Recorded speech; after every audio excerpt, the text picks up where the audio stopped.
নমস্কার, আপনাদের পুনরায় একবার স্বাগতম জানাই আপনাদের চ্যানেল ব্ল্যাকবোর্ড বাংলাতে। তাহলে আজকের এই ভিডিওতে আমরা ক্লাস 6 এর সমাজবিজ্ঞান বইয়ের ভূগোলের একটা পাঠ পড়ব, যার নাম হচ্ছে পৃথিবীর গতি। তাহলে চলুন বেশি দেরি না করে আমরা আমাদের আজকের এই পাঠটি শুরু করি। তাহলে আপনারা নিশ্চয়ই ভেবে থাকেন কোনো সময় হয়তো যে দিন রাত্রি কেন হয়, কেনই বা ঋতু পরিবর্তন হয়, কেন শীত আসে, কেন বর্ষা আসে, কেনই বা গ্রীষ্ম ঋতু আসে। তাহলে এই যে ফেনোমেনাগুলো, এগুলো হয় শুধুমাত্র পৃথিবীর গতির জন্য।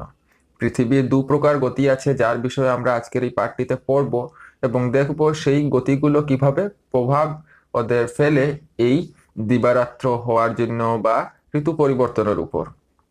তাহলে দেখো, আমাদের দৃষ্টিতে পৃথিবীকে স্থির মনে হলেও প্রকৃতপক্ষে তা স্থির নয়। আমরা জানি পৃথিবী স্থির নয়। আমরা যদিও মনে করি আমরা একই জায়গায় আছি, কিন্তু আমরা এক জায়গায় নেই। মহাকাশে সবকিছুই মানে ওদের স্থান পরিবর্তন করছে। যেমন রাত্রের আকাশে যদি আমরা দেখি, তবে অনেকগুলো স্টারগুলো কিন্তু ওদের একই জায়গায় নেই। মহাকাশে যতগুলো জিনিস আছে, স্টার্স অর্থাৎ নক্ষত্র, গ্রহ, উপগ্রহ, ধূমকেতু, সবকিছুই নিজের স্থান পরিবর্তন করছে। এবং এই যে মহাকাশটি এখনো আমাদের বাড়ছে, মানে বেড়েই চলেছে। তাহলে এই যে স্টারগুলো, এগুলো কিন্তু স্থির নয়, এগুলো ওদের স্থান পরিবর্তন করছে। সেই একইভাবে স্টারগুলোর চারিপাশে কি হয়, প্ল্যানেট রিভলভ করে, অর্থাৎ গ্রহগুলো ঘুরে। যেমন আমাদের স্টার হচ্ছে সানও একটা স্টার, কিন্তু পৃথিবীর অনেক কাছে থাকায় আমরা কি করি, সানকে অনেক বড় দেখতে পাই, কিন্তু আসলে সানও একটা স্টার। ঠিক আছে।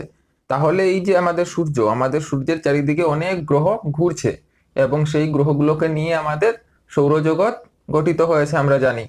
সেরকমই আমাদের পৃথিবীও সূর্যের চারিদিকে ঘুরে, আমরা জানি।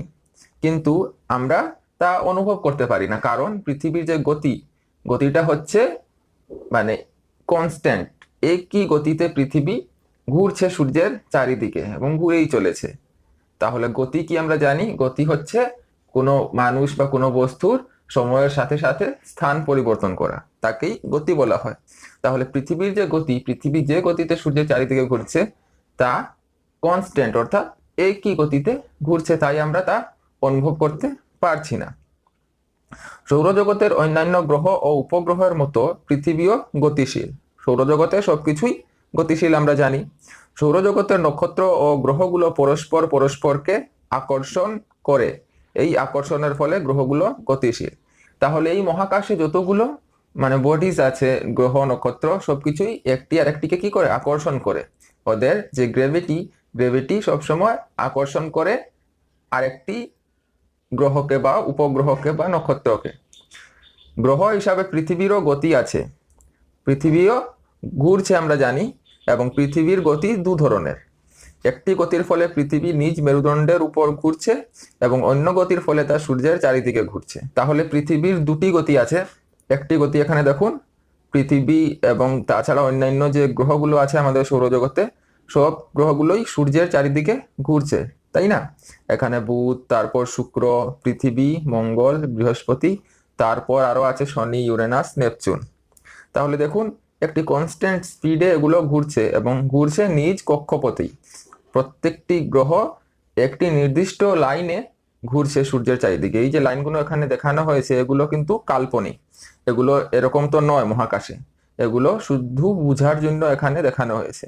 তাহলে এই লাইনগুলোর অর্থ কি হচ্ছে, যে প্রত্যেকটি গ্রহ একটি নির্দিষ্ট লাইনে বা একটি নির্দিষ্ট পথে সূর্যের চারিদিকে ঘুরে বা প্রদক্ষিণ করে সূর্যকে। এবং এই যে লাইন, এটিকে বলা হয় কক্ষপথ। এটা হচ্ছে পৃথিবীর কক্ষপথ, ঠিক আছে। তাহলে এটা হলো একটা পৃথিবীর গতি, অর্থাৎ পৃথিবী স্থান পরিবর্তন করছে, সূর্যের চারিদিকে ঘুরছে। তারপর আরেকটি গতি হচ্ছে লাটিমের মতো। এই যে টপ দেখেছেন আপনারা, স্পিনিং টপ, যেভাবে স্পিনিং টপ একটা ঘুরে, সেভাবেই পৃথিবীও ঘুরছে পশ্চিম থেকে পূর্ব দিকে। এটা হচ্ছে পশ্চিম এবং এটা হচ্ছে পূর্ব।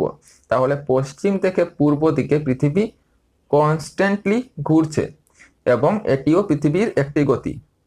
এবং আমরা জানি, যখনই কোনো জিনিস এভাবে নিজ মেরুদণ্ডে ঘুরে, তখন সেই জিনিসের স্থান পরিবর্তন হয়, সেই বস্তুর স্থান পরিবর্তন হয়, তাই না? তাহলে পৃথিবীও নিজ মেরুদণ্ডের উপর এভাবে ঘুরছে। এই যে এখানে দেখুন, এটা দেখানো হয়েছে, এটা হচ্ছে পৃথিবীর মেরুদণ্ড এবং এটিও একটি কাল্পনিক রেখা। এটি কিন্তু এখানে নেই, এটি বোঝার জন্য এখানে দেখানো হয়েছে।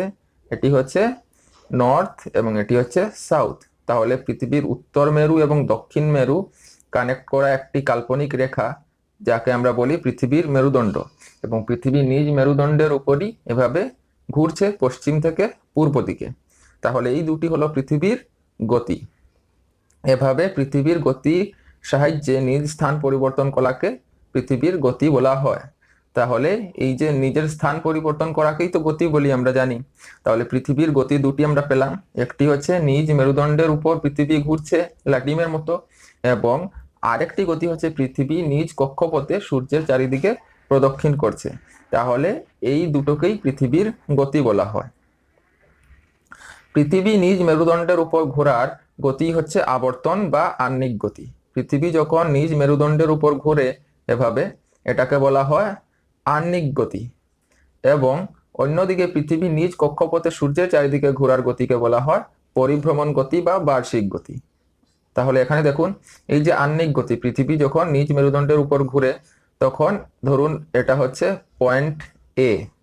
এই পয়েন্ট এ তে এখন যদি আমরা ধরি আফ্রিকা আছে, এবং এই আফ্রিকা মহাদেশ এখান থেকে ঘুরে আবার এই পয়েন্ট এ তে আসতে 24 ঘন্টা সময় লাগে, এবং তাই আমরা বলি 24 ঘন্টায় এক দিন। অর্থাৎ এক জায়গা থেকে ঘুরে আবার সেই জায়গায় আসতে যে কোনো একটা স্থানকে 24 ঘন্টা সময় লাগে। এবং এই আহ্নিক গতি হচ্ছে পৃথিবীর দৈনিক গতি, মানে একটা দিন বোঝায়। তারপর এই যে ধরুন এই প্লেসে পৃথিবী আছে এখন, প্লেস এ, তাই না? এবং এই প্লেস এ থেকে ঘুরে পৃথিবীর সূর্যের চারিদিকে প্রদক্ষিণ করে আবার প্লেস এ তে আসতে সময় লাগে 365 ডেজ অ্যান্ড 6 আওয়ার্স, অর্থাৎ 365 দিন 6 ঘন্টা। তাহলে আমরা জানি 365 দিনে 1 বছর আমরা গণনা করি, কারণ পৃথিবী সূর্যের চারিদিকে প্রদক্ষিণ করতে 1 বছর সময়ের দরকার, অর্থাৎ 365 দিন সময় লাগে, এবং তাই আমরা 365 দিনে 1 বছর গণনা করি। ঠিক আছে, এটাকে বলা হয় তাই বার্ষিক গতি বা পরিভ্রমণ গতি। এবং এই যে এই পৃথিবী নিজ মেরুদণ্ডের উপর ঘোরাকে বলা হয় দৈনিক গতি বা আহ্নিক গতি।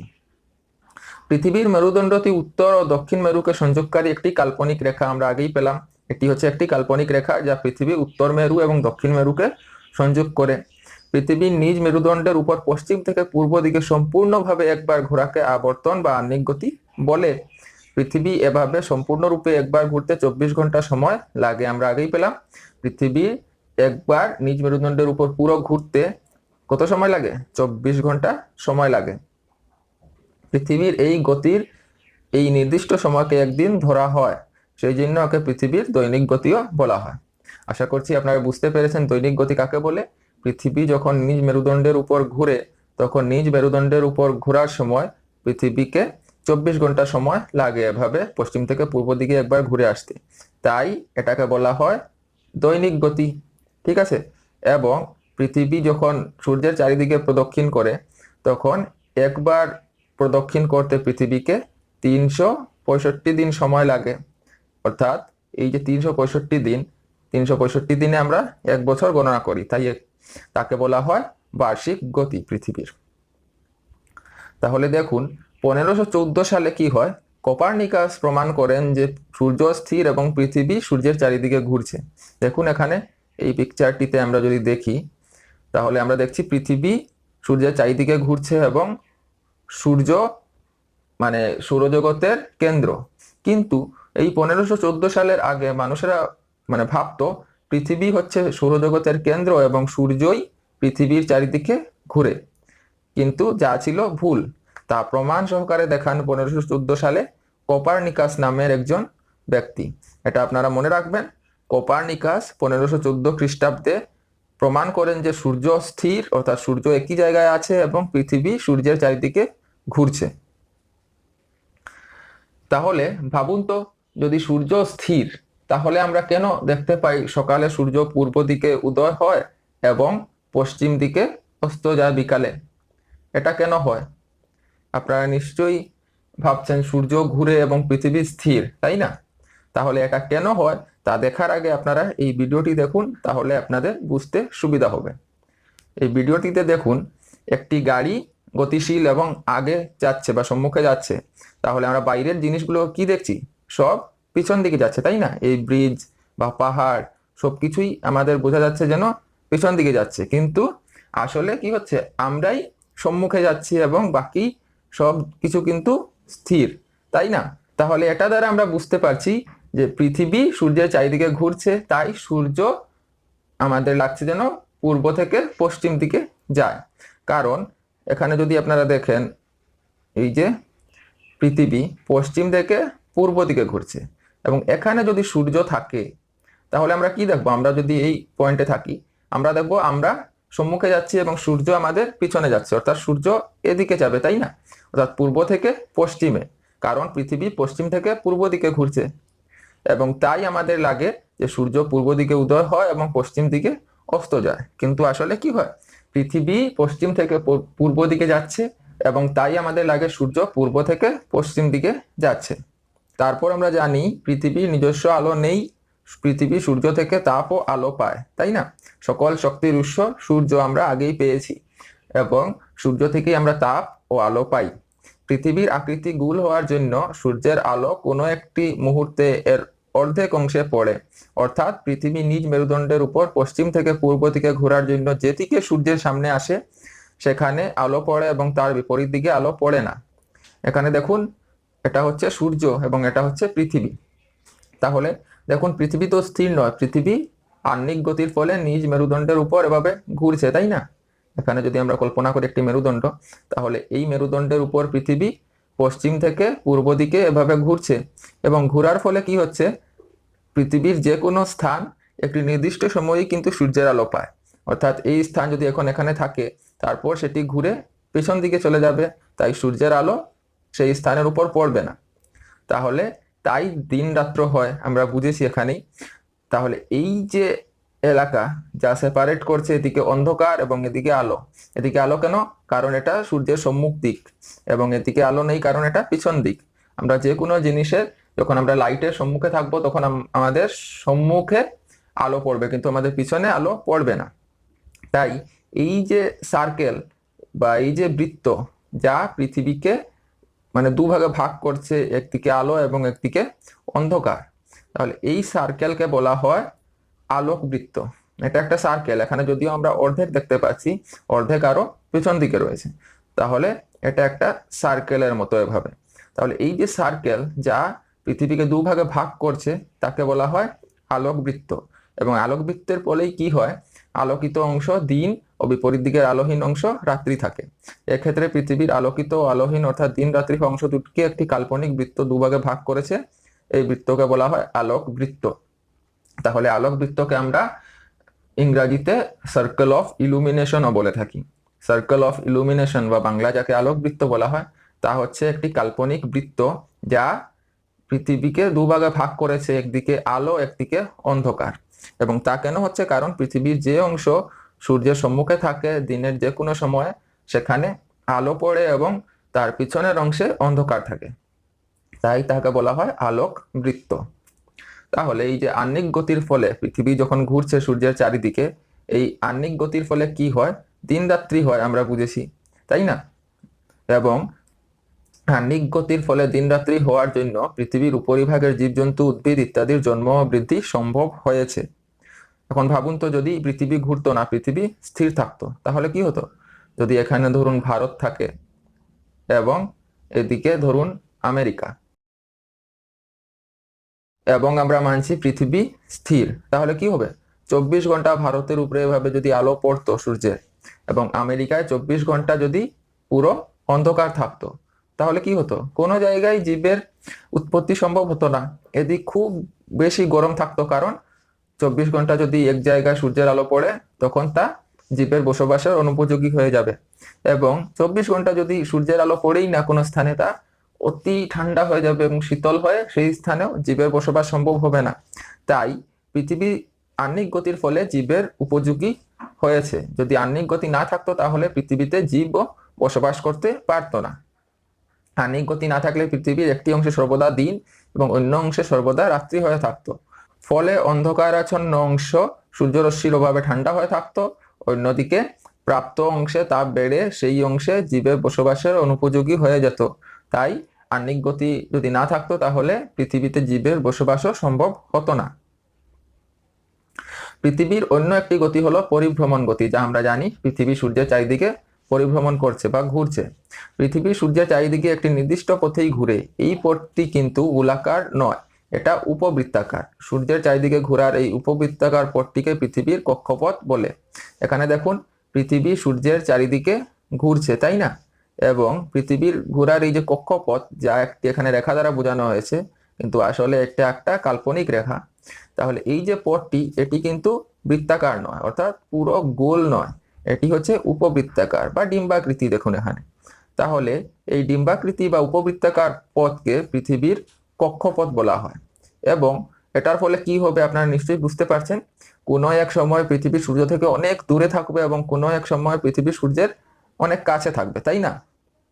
তাহলে এটা হয় এই পৃথিবীর কক্ষপথের ফলেই। এবং এই কক্ষপথের ফলেই কি হচ্ছে, ঋতু পরিবর্তন হচ্ছে। আহ্নিক গতির ফলে আমরা জানি দিবারাত্রি হয়, অর্থাৎ দিন রাত্রি হয়।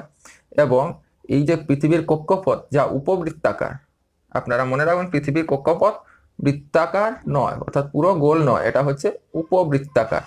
এবং পৃথিবীর এই উপবৃত্তাকার কক্ষপথের ফলেই পৃথিবীতে ঋতু পরিবর্তন হচ্ছে। আসুন এবার আমরা দেখি কেন পৃথিবীতে ঋতু পরিবর্তন হয়।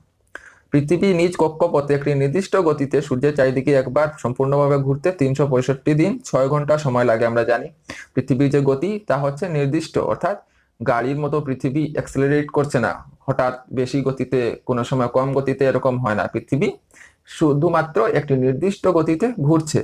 মানে পৃথিবীর দুই গতি কিন্তু নির্দিষ্ট। আহ্নিক গতিও 24 ঘন্টায় সম্পূর্ণ হয় এবং বার্ষিক গতি 365 দিন 6 ঘন্টা সময়ে সম্পূর্ণ হয়ে যায়।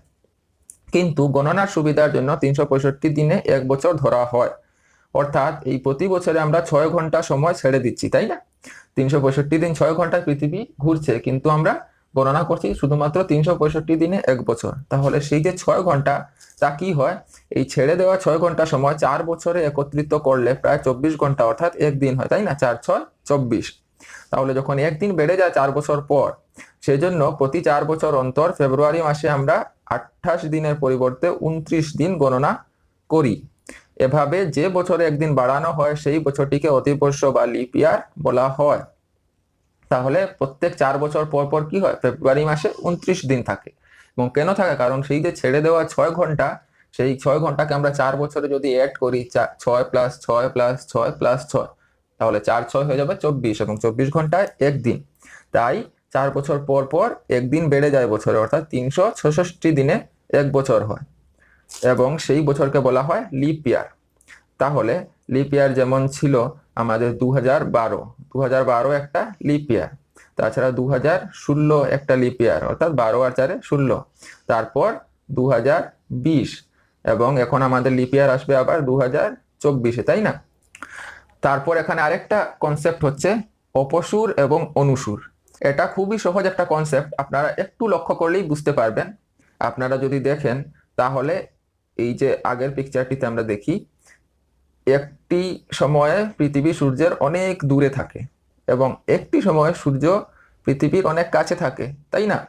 তাহলে এবারে পৃথিবী তো ঘুরছে, তাহলে নিশ্চয়ই কোনো এক ডেটে সূর্য থেকে পৃথিবী অনেক দূরে যাবে এবং কোনো এক ডেটে সূর্য থেকে পৃথিবী অনেক কাছে থাকবে। তাহলে সেই ডেটগুলো দেখুন। 4 জুলাই তারিখে সূর্য থেকে পৃথিবীর দূরত্ব সবচেয়ে বেশি। এই দূরত্ব প্রায় 152 নিযুত কিলোমিটার। এই দূরত্বকে অপসূর বলা হয়। যখন সূর্য থেকে পৃথিবীর দূরত্ব সব থেকে বেশি, সেটা হচ্ছে 4 জুলাই, এবং এই 4 জুলাইকে বলা হয় অপসূর, ঠিক আছে? তারপর আবার 3 জানুয়ারি তারিখে পৃথিবী ও সূর্যের দূরত্ব সবচেয়ে কম। এই দূরত্বকে অনুসূর বলা হয়। যখন দূরত্ব সবচেয়ে কম থাকে, অর্থাৎ 3 জানুয়ারি, এই 3 জানুয়ারি তারিখে সূর্য এবং পৃথিবীর দূরত্ব সবচেয়ে কম, তাহলে এটাকে বলা হয় অনুসূর। আপনারা অনুকূল নিশ্চয়ই শব্দ শুনেছেন। অনুকূল অর্থাৎ কোনো কিছু নিজের মতো হওয়া মানে মন মতো হওয়াকে বলা হয় অনুকূল।